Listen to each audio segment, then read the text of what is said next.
चाचा नेहरू अमर रहे, पंडित जवाहरलाल नेहरू अमर रहे, पंडित जवाहरलाल नेहरू अमर रहे। जब तक सूरज चांद रहेगा नेहरू जी का नाम रहेगा, जब तक सूरज चांद रहेगा नेहरू जी का नाम रहेगा। चाचा नेहरू अमर रहे, अमर रहे, अमर रहे, चाचा नेहरू अमर रहे, अमर रहे, अमर रहे। जब तक सूरज चांद रहेगा नेहरू जी का नाम रहेगा, जब तक सूरज चांद रहेगा नेहरू जी का नाम रहेगा। चाचा नेहरू अमर रहे, अमर रहे, अमर रहे, चाचा नेहरू अमर रहे, अमर रहे, अमर रहे, चाचा नेहरू अमर रहे, अमर रहे। आज हम लोगों ने उनको याद किया, यहाँ पे माल्यार्पण किया गया है और यहीं पर उनका कर्म क्षेत्र रहा है और इलाहाबाद में जन्मे, यहीं पर पले बढ़े और यहीं से उन्होंने देश की आज़ादी की लड़ाई में भाग लिया। 9 साल 8 महीना 11 दिन उन्होंने जेल काटी।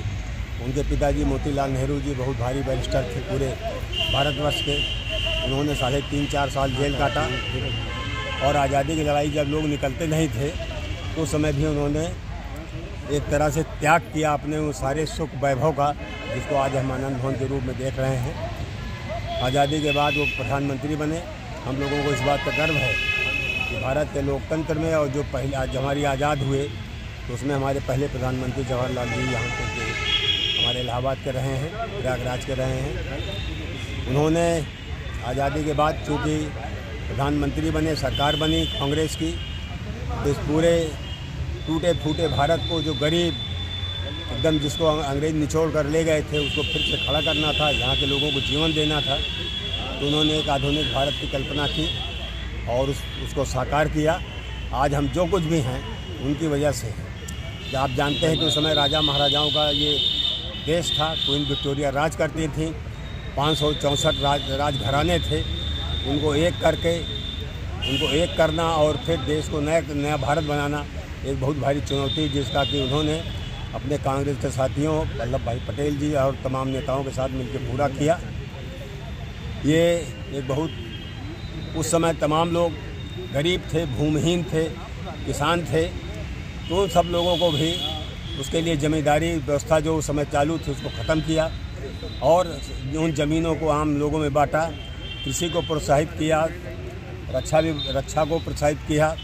तमाम चुनौतियां थी, रक्षा की, सीमा की सुरक्षा थी, लोगों की सुरक्षा थी, सामाजिक सुरक्षा थी, शिक्षा की व्यवस्था थी, औद्योगिकरण था, तो सब को उन्होंने नींव रखी और IIM, IIT तमाम ऐसे संस्थान बनाए, इसरो संस्थान बनाया, जो आज पूरे दुनिया में और पूरे अंतरिक्ष में लेकर हम लोग काम कर रहे हैं।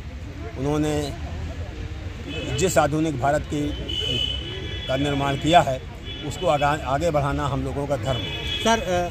सर, पहले सांसद रहे हैं फूलपुर के, इस बार 2024 में पंडित जवाहरलाल नेहरू अमर रहे, अमर रहे, पंडित जवाहरलाल नेहरू अमर रहे, अमर रहे, अमर रहे। देश के प्रथम प्रधानमंत्री अमर रहे, अमर रहे, अमर रहे। पंडित जवाहरलाल नेहरू अमर रहे, अमर रहे, अमर रहे। देखिए, ये जो 2024 का चुनाव है, अच्छा हुआ आपने पूछ दिया। ये लोकतंत्र को ही खतरे में डालने वाला है। इस समय जो व्यवस्था है, जो लोग बैठे हुए हैं, इस लोकतांत्रिक व्यवस्था पे चढ़ के बैठ गए हैं और सारी संस्थाओं को अंग भंग कर दिया है इन्होंने। इन परिस्थितियों में एक गठबंधन बना है। उस गठबंधन में जो हमारा इंडिया के नाम से है, उसमें लोग तय करेंगे कौन कहाँ से लड़ेगा। हाँ, ये बात निश्चित है कि कांग्रेस की हमेशा इच्छा रही है कि चूँकि पहले प्रधानमंत्री की हमारी सीट रही तो यहाँ से कांग्रेस लड़े, और उसके लिए लेकिन जो हमारे हाईकमान के नेता हैं, जो और भी दलों के लोग, जिन लोगों ने मिलकर INDA बनाया है, वो लोग तय करेंगे। उसके बाद फिर हम लोग आगे। प्रियंका की भी बड़ी मांग उठती रही है।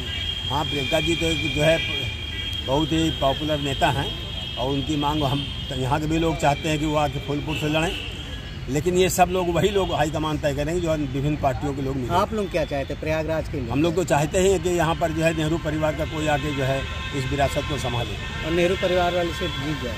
नेहरू परिवार सोनिया जी का और राहुल जी का ही है, केवल प्रियंका जी अभी तक चुनाव नहीं लड़ी हैं, शेष हैं। तो हम लोग चाहते हैं कि वो यहाँ से आके लड़ें।